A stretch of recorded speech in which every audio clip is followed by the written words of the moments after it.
ونجنا برحمتك من القوم الكافرين. اور اپنی رحمت سے ہمیں کافر قوم سے نجات دے دیجئے.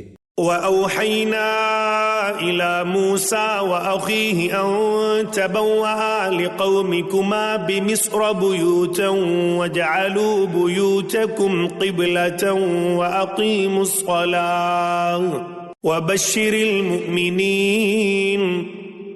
اور ہم نے موسیٰ اور ان کے بھائی پر وحی بھیجی کہ تم دونوں اپنی قوم کو مصر ہی کے گھروں میں بساؤ اور اپنے گھروں کو نماز کی جگہ بنا لو، اور اس طرح نماز قائم کرو اور ایمان لانے والوں کو خوشخبری دے دو. وقال موسى ربنا إنك آتيت فرعون وملأه زينة وأموالا في الحياة الدنيا ربنا ليضلوا عن سبيلك ربنا اطمس على أموالهم واشدد على قلوبهم فلا يؤمنوا حتى يروا العذاب الأليم.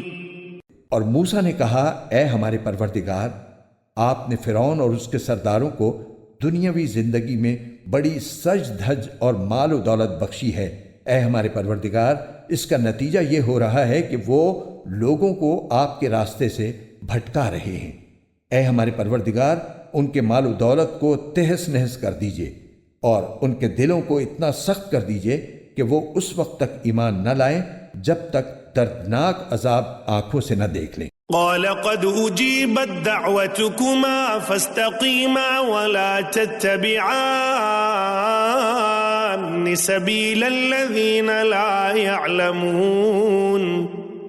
اللہ نے فرمایا تمہاری دعا قبول کر لی گئی ہے، اب تم دونوں ثابت قدم رہو اور ان لوگوں کے پیچھے ہرگز نہ چلنا جو حقیقت سے ناواقف ہیں. وجاوزنا ببني إسرائيل البحر فأتبعهم فرعون وجنوده بغيا وعدوا حتى إذا أدركه الغرق قال آمنت أنه لا إله إلا الذي آمنت به بنو إسرائيل وأنا من المسلمين.